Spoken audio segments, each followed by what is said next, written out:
Hi, it's Ash again. I hope you're all having a good week. It is boiling in the UK at the minute and I am majorly struggling. I have temperature regulation issues and sensory issues, so heat is just awful. Summer is my least favorite season, but I'm trying to manage as best I can. I've been talking a lot in my videos recently about the way I approach my art practice and thinking about my art and myself as a creator going forward into the future, what I want that to look like. And to help me with that and to start thinking about that, I started doing The Artist's Way. For those of you who don't know, The Artist's Way is a book and essentially a 12-week course by Julia Cameron. It was first published in the 90s and now has kind of gained a cult following of people who basically swear by the process and the things that it brings up in the course. It is a 1 chapter a week thing, and then you do it for 12 weeks. It's basically meant to unblock your creativity if you're a blocked creative. Anyway, I bought this copy of The Artist's Way maybe a year, 2 years ago, and I started the first chapter and then I immediately put it down. Something about it, I just knew it wasn't the right time for me to be doing it. I just had that gut feeling, so I parked it, and I don't know, the same thing, I have this feeling that now is the time. I'm actually now in week 2. I've finished week 1. And I thought we'd talk about it. I have some footage from week 1. I thought I'd do a little check-in here before I start week 2. Essentially, there are 3 main parts to The Artist's Way. One of them is the morning pages, which is essentially first thing in the morning, you write 3 pages. She only specifies 3 pages, not the size of the pages, which I find interesting. But you write 3 pages of just stream of consciousness, just whatever thoughts come into your brain, you write them out for 3 pages. And if you can't think of anything, you literally write, I cannot think of anything.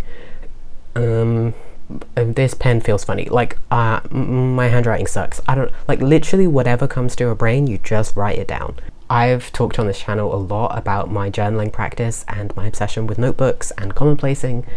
It's been a while since I've kind of done an update, and there is a video in the works about that, but I, for now, currently have been working in the Hobonichi Cousin for this year for my journaling. My commonplace is a whole separate thing, but my planning and journaling day-to-day goes in here. And this book is essentially a page a day, assigned with a page, and then I write whatever. But I knew for the morning pages, it needed to be 3 pages, so I had one of these little books lying around, and I thought, I'm already doing regular journaling as well, so I don't need my morning pages to be huge. And if the pages are small and the habit is easy, hopefully I'll stick to it. I really like the idea of morning pages. I definitely struggle to do it first thing in the morning. I'm not a morning person.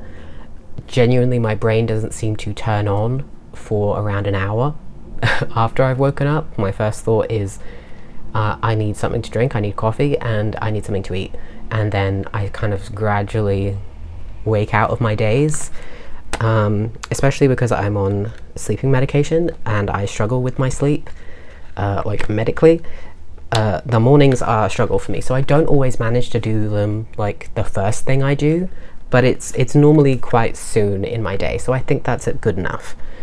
It does bother me that I have my commonplace system, and then I have this journal, and then now I have the morning pages, which kind of triggered me into another journal rabbit hole hyperfixation for the past week, to be honest. This is not that video. I'm going to be doing a different video talking about journals and my plans for 2026. Different video. But the morning pages, very much I'm enjoying them. The second part of The Artist's Way is the artist date. Basically, you take yourself for an hour a week, you do something to fill your creative cup. That could be taking yourself to the cinema and watching a film. It could be going to a museum. It could be drawing in a cafe. It could just be sitting and listening to music that inspires you for an hour, like whatever it is. But you deliberately take an hour out of your week by yourself to connect with creativity in some way. Personally, I struggle with this one quite a lot, weirdly, because it's a very vague instruction. I've kind of made myself like a little list of things that I could do for Artist Dates so that hopefully I don't get too stuck. And then the third thing with the Artist Way is each week there's like a list of tasks, and it's recommended that you do 2 or 3 of them. They're like suggestions. Yes, and so far I'm really enjoying it. It's kind of interesting. They say that the first 3 to 4 weeks is basically fighting against your own like self-sabotage and like your own instincts to be like, no, I can't do this. I don't want to do this. Because essentially, if you're a blocked creative, there is a part of you that is self-destructive, self-sabotaging, procrastinating. Maybe you don't have enough faith in yourself or belief in yourself. There's something stopping you from putting pen to paper or brush to canvas or whatever your creative outlet is. There's something stopping you. And the first 3 to 4 weeks are kind of you versus whatever that thing is, which is very interesting. I kind of know, I'm starting to understand what mine is. I procrastinate a lot, and I don't have much belief in my own ability. It's kind of hard to admit that, but it's true. I have all these plans and ideas. I love planning my creative self and my creative practice, but it's hard for me to physically do the work because I don't believe in my ability to do it. I want to read like a little excerpt from the second chapter for week 2 that I've just started. Very often, a creative block manifests itself as an addiction to fantasy. Rather than working or living in the now, we spin our wheels and indulge in daydreams of could have, would have, should have. I relate to this a lot.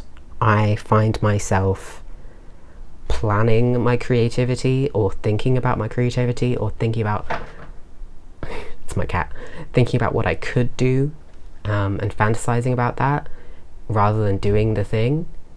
I'm also like a chronic escapist.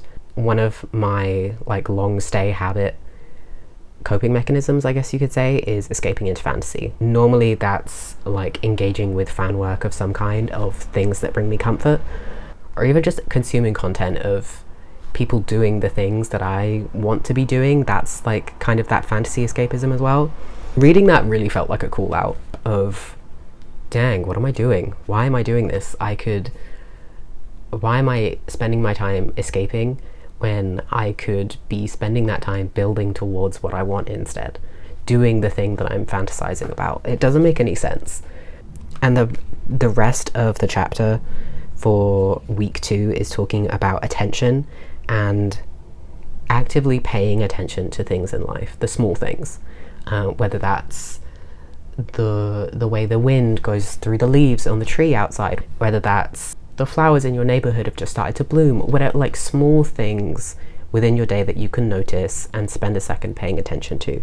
If you can ground yourself and pay attention to what's happening around you, it's a lot easier to avoid escaping. Personally, something that I've been doing alongside the Artist Way is trying to think about, okay, I know that my current days don't look how I want them to look. I'm spending too much time procrastinating, doing other things, indulging in escapism, and not doing the things that I want to be doing. So I've spent time planning out what my days would look like if I was doing those things, if that makes sense. This is my commonplace binder. Again, I'm going to do a whole separate video on in-depth journal and commonplacing systems and stuff like that, because this is not that video. But I also put in the front of this binder is also like my long-term planning stuff that kind of stays the same, and I don't want to have it on like a random page in my journal because I want to be able to refer back to it. So I've been using that to plan things out. One of the first things I focused on was identifying my values. I've been in and out of therapy a lot, and I've also spent some time recently looking at business coaching and business studies, and weirdly there's a lot of intersection with establishing values. In therapy, it's about establishing your own self values, just in your life in general, and then with business it's more about what are your brand's values, what does your brand stand for. And for me, with my art is my business, my art is myself, my business is myself. It all kind of interconnects. So I was looking at things kind of from all angles, and I sat and I identified my values. So I tried to keep it to 5. I feel like even then that's quite a lot, but my values are authenticity, certainty, independence, passion, and equality. I kind of struggled because there was, when you like Google like value lists, there's so many that feel like very, very similar, but technically yes, there would be a definitive difference between the two words. These are the ones that I feel like encapsulated most of what I'm passionate about. So I worked those out, I've written them down, I have those to guide me. I also made myself like a new time blocked day schedule. I don't really do very well with, oh, I'm going to do this thing on this time or this thing on this time. Because of my autism, I have demand avoidance. So if I say I have to do this thing right now, I will not be able to do it. But I find I'm okay-ish with time blocking. So rather than saying, I'm going to specifically work on filming my YouTube video at this specific time, this specific day. Rather than doing that, I have, okay, every day at this time, I will look at and work on my social media. That could be looking at SEO and hashtags and different hashtags I could use, doing research. That could be actually posting, that could be editing YouTube, it could be anything within that. As long as I'm working on that, that's good. But if I'm blocking out times for things, I can kind of look at and build a day that feels productive, makes sense, and is aligned with my values and my goals and what I want to be working on. I've also been building out a kind of master business plan. What I want my business to look like, where I want my income to come from, what social media I'm using to promote myself, what each different social media does for me, what I'm hoping it does for me, how I'm going to organize myself, all these kinds of things. Also the kind of art that I want to make as a creative. What purpose do I want it to serve? Who do I want ideally to be connecting with my work? Okay, this is what I want my business to look like. This is my values for how I live my life. This is what my ideal day would look like. Okay, but my free time. When is my free time? What does that look like? Because currently it feels like I use my free time, again, like I said, in an escapist way. I procrastinate, maybe I'm doom scrolling, maybe I'm just doing nothing. Why? What do I want my free time to look like that feels productive, but also feels restful? Something that I recently wrote down that I keep going back to is this sentence. I'm either working towards my goals, genuinely enjoying myself, or actively resting. No more wasting my own time. And I keep going back to that during my day. When I'm doing things, I'm trying to adhere to that sort of time blocking thing. But again, demand avoidance, it's difficult for me. But no matter what I end up doing, I'll sit there and I think, let's say I am doom scrolling and I catch myself and I'm scrolling through TikTok or something and I'm like, okay, is this working towards my goals? No. Am I actively resting right now? No, this isn't rest. This is overloading my brain. Am I actually genuinely enjoying myself? And sometimes on TikTok, the answer is yes, there is entertaining content on there. But a lot of the time, I'm not. And that kind of snaps me out of it. I'm like, okay, what could I be doing instead? So I sat myself down and I kind of thought, okay, like, how do I want to spend my free time? If it's not resting or working on my goals, what are the things that I would genuinely enjoy doing that isn't just rotting my brain? It is so sweet. And the things that I identified as genuine enjoyment that isn't going to rot my brain, my journal, working in my journal. I actually already do this pretty consistently. I basically write in my journal every single day. So I'm happy to have one on the list that I at least already consistently do. Working my commonplace. similar, kind of a companion to my journal, but I was kind of blocked with my commonplace for a little bit, but I've just solved that. So, reading. I love reading. I have so many books that I want to read, and I have like physical copies of, and I haven't been reading, and the past 2 weeks I've actually picked them up and started reading again, and it feels really, really good. I had to turn the fan off to film this because it was so loud, but it is so hot without the fan on. Next is walks. I used to be pretty good about going on regular walks, and I really enjoyed it. It got me active and moving. It helped with that paying attention, getting out in nature, and then that thing we were talking about earlier with paying attention to the small things. I find that walks really facilitate that. And also I really want to get into like identifying plants, identifying trees, identifying mushrooms, bird watching. I've been like casually bird watching, and I want to get back into that, and that goes with walking really nicely. Gaming with Kieran and playing games, mainly Overwatch. We actually got back into Overwatch in a big way this year, and we've been playing fairly consistently. So that one is on here. That one is one that I've already been doing. Working on my worlds. When I say that, I mean I have like characters and worlds and stories in my brain and things that I've been working on and thinking about for a really long time, and I'm slowly starting to get them out of my brain and drawing them and getting them onto paper, and I find that so fulfilling and fun.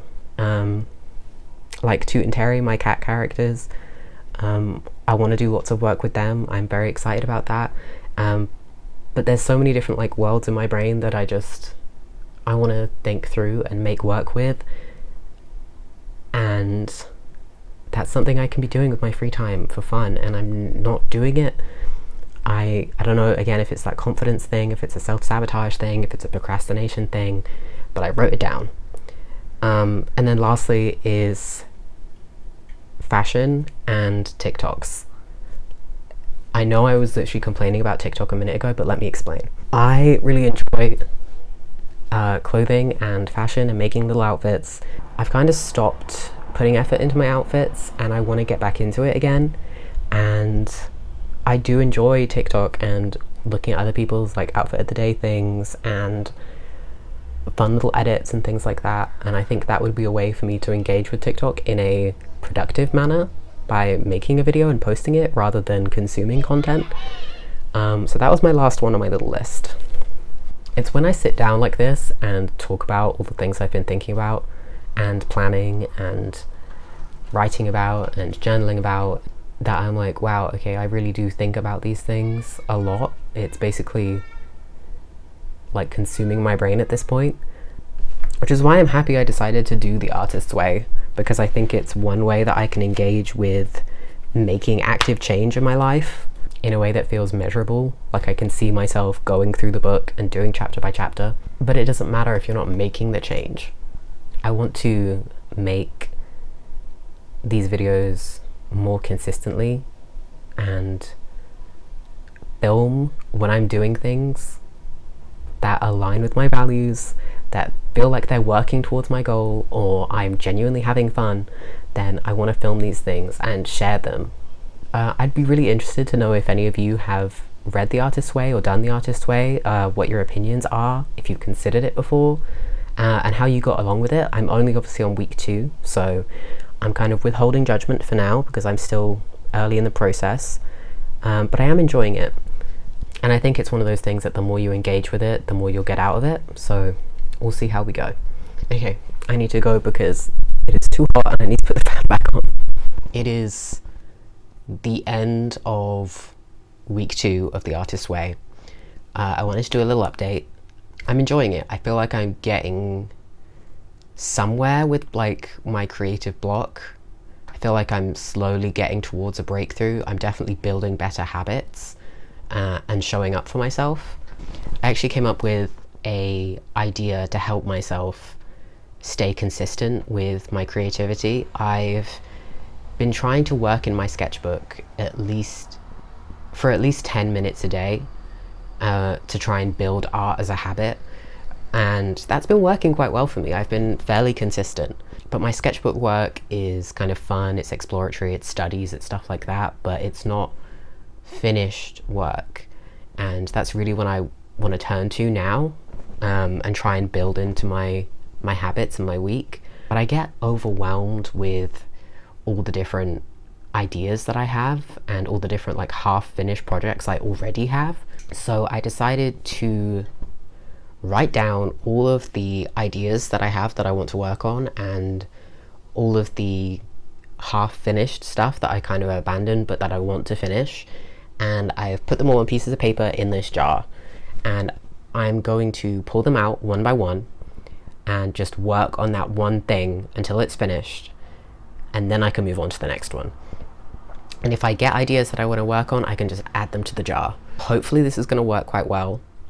I've also decided that alongside this, I'm going to post weekly on TikTok with little updates of this project to keep me accountable.